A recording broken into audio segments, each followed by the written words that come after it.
बिस्मिल्लाहिर्रहमानिर्रहीम। Bismillahirrahmanirrahim. Assalamu alaikum and welcome back to the Oriental Public School online teaching platform. Dear student, once again I'm here to record a video lecture of biology for class 10th, and today my topic is components of ecosystems. In levels of biological organization, you have learned the definitions of ecosystem, that ecosystem is a natural unit area where living organisms are interacting with each other and also with their non-living environment. This interactions between living things and non-living things forms a system.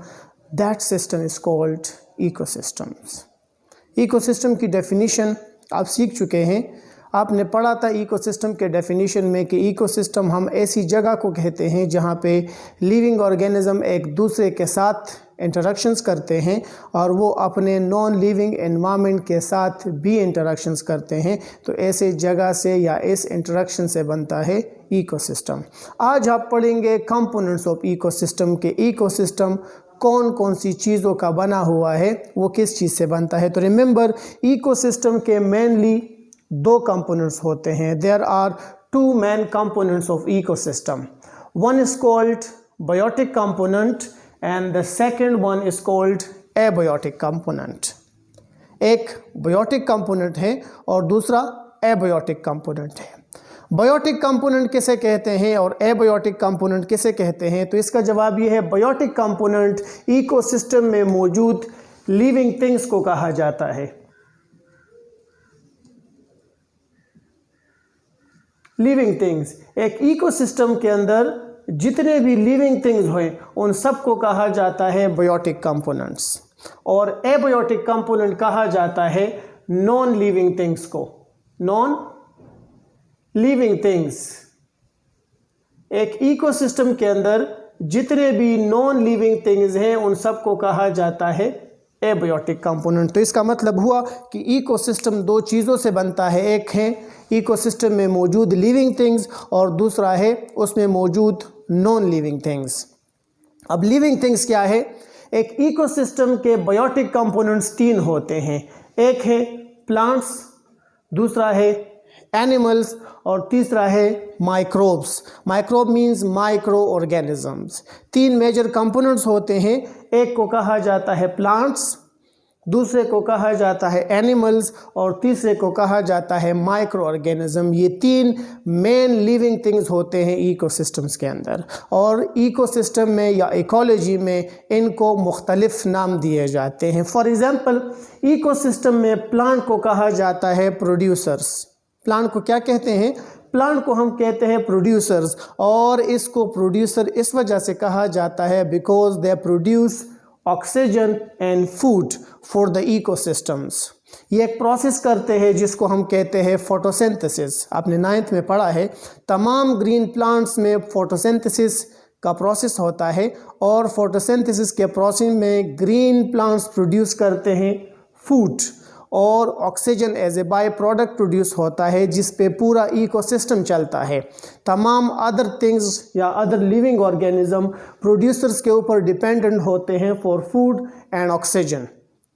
Food बनाने का तरीका आप जानते हैं कि photosynthesis में green plants carbon dioxide and water इन दोनों को कंबाइन करते हैं in the presence of sunlight, और उसको कन्वर्ट करवा देते हैं शुगर में या ग्लूकोज में कन्वर्ट करवा देते हैं, और उसके साथ oxygen gas as a by product produce होता है जो एनवायरनमेंट में रिलीज होता है। अब ये दोनों मोस्ट इम्पॉर्टेंट थिंग्स हैं। ऑक्सीजन रिस्पायरेशन के लिए ज़रूरी है, और फूड के ऊपर हम सारे एनिमल्स डिपेंडेंट होते हैं। तो प्लांट प्रोड्यूसर्स हैं because they produce food and oxygen for the whole ecosystem. यही फूड और ऑक्सीजन ये खुद भी यूज़ करते हैं ड्यूरिंग रिस्पायरेशन, और दूसरे एनिमल्स भी इसको यूज़ करते हैं।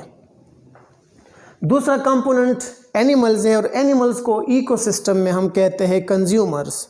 इसको कंज्यूमर इसलिए कहा जाता है कि ये प्लांट का बनाया हुआ फूड एंड ऑक्सीजन कंज्यूम करते हैं। एनिमल्स हैव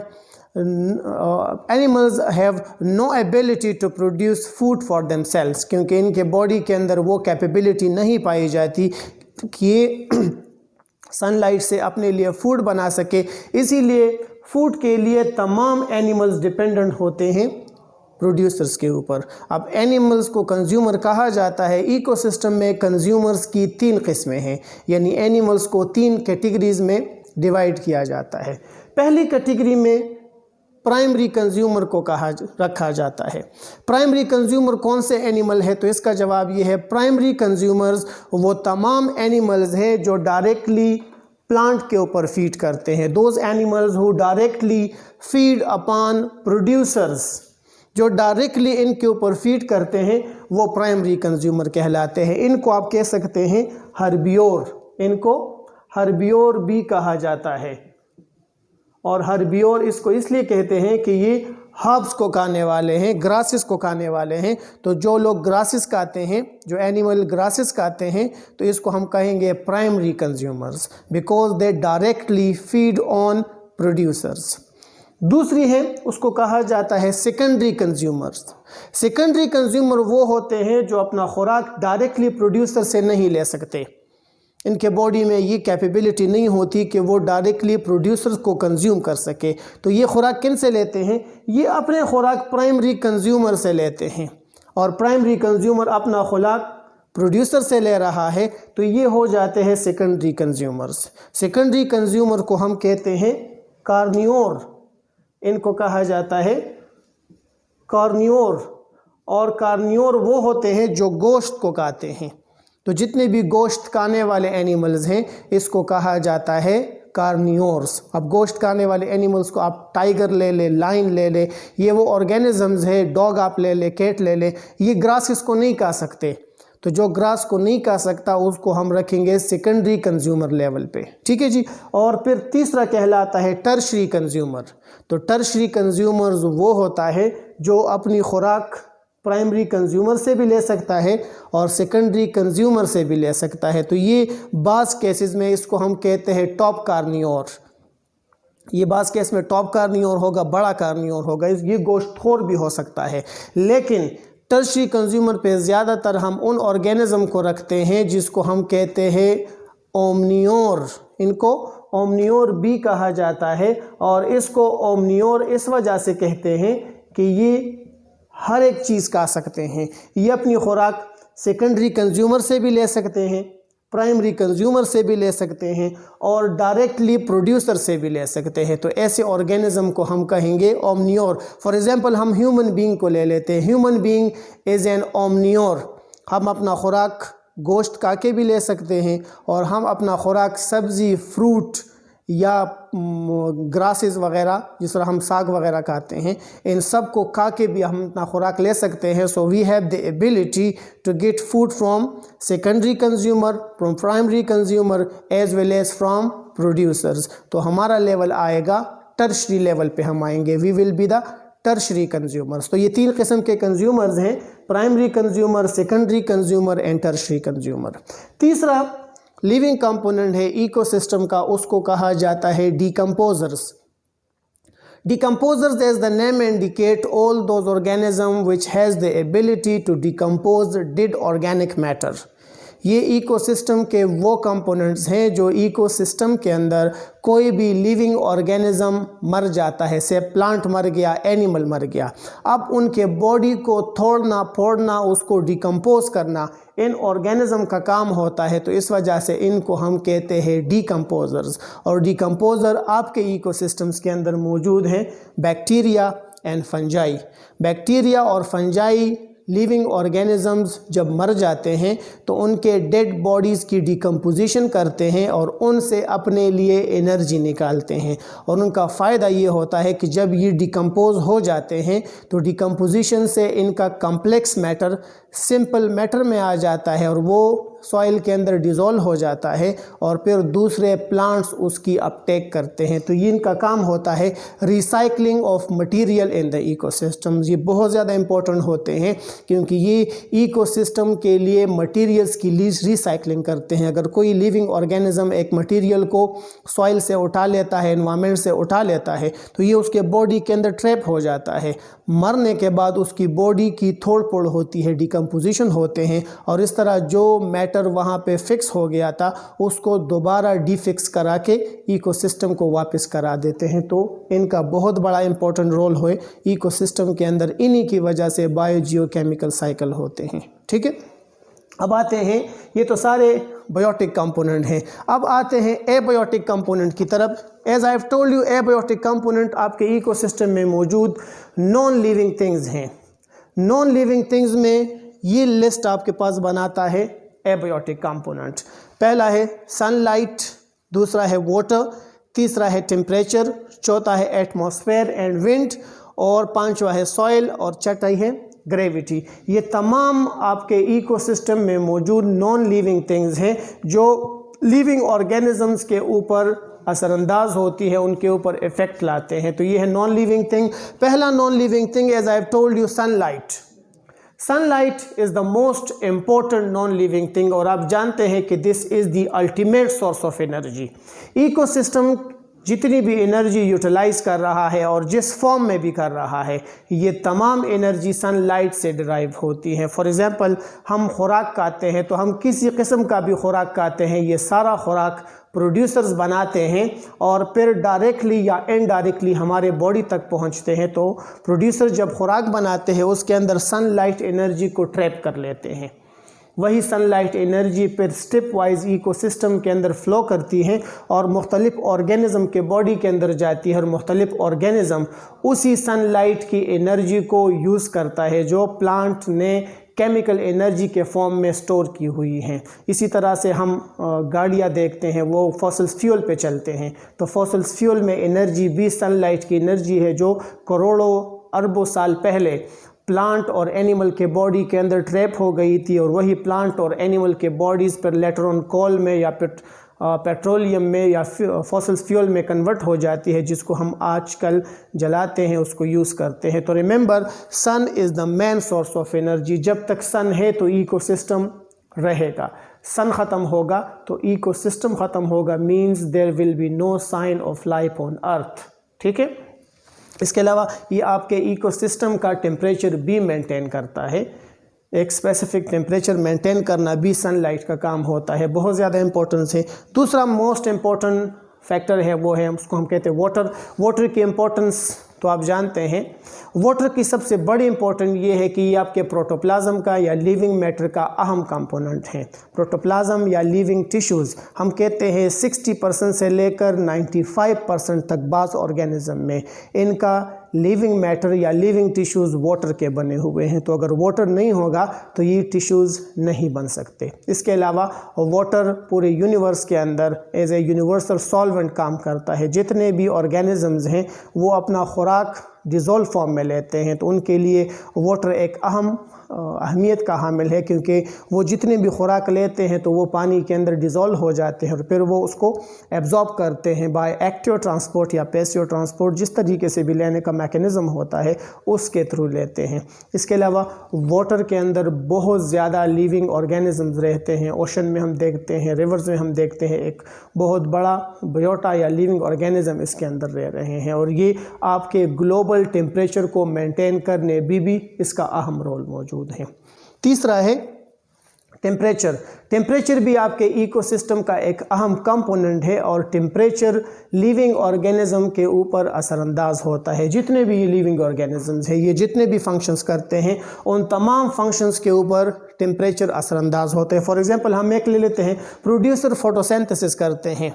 अब फोटोसिंथेसिस के लिए आपने पढ़ा है एक स्पेसिफिक टेम्परेचर रेंज ज़रूरी होता है। अगर टेम्परेचर उससे कम होगा या ज़्यादा होगा तो रेट ऑफ फोटोसिंथेसिस में कमी आएगी, मींस प्रोड्यूसर जो खुराक बनाते हैं उसमें कमी या ज़्यादती आती है। तो this is the most important factor which effect the life of living organism. फिर हम देखते हैं ये पूरे के पूरे लाइफ को अफेक्ट करता है। बाज़ जगहों पे जहाँ पे दिन को बहुत सख्त गर्मी होती है तो वहाँ पे देखा जाता है कि लिविंग ऑर्गेनिज्म दिन को नहीं निकलते, बल्कि वो रात को शिकार करने के लिए निकलते हैं, और दिन को सख्त गर्मी से बचने के लिए वो ज़्यादातर अंडरग्राउंड रहते हैं ताकि सीवियर गर्मी से उनको बचा जा सके। तो ये पूरे जितने भी उनका लाइफ पैटर्न है उस सब के ऊपर असरअंदाज होते हैं।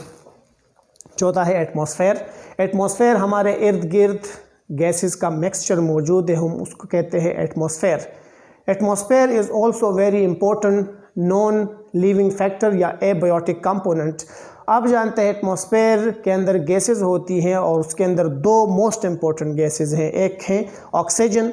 ऑक्सीजन को तमाम लिविंग ऑर्गेनिजम्स यूज़ करते हैं, चाहे प्लांट हो या एनिमल हो, रिस्पायरेशन के लिए उसको यूज़ करते हैं। और दूसरा है कार्बन डाइऑक्साइड, और कार्बन डाइऑक्साइड को प्रोड्यूसर्स यूज़ करते हैं। तो ये आपके लिए गैसेस का एक अहम सोर्स हैं।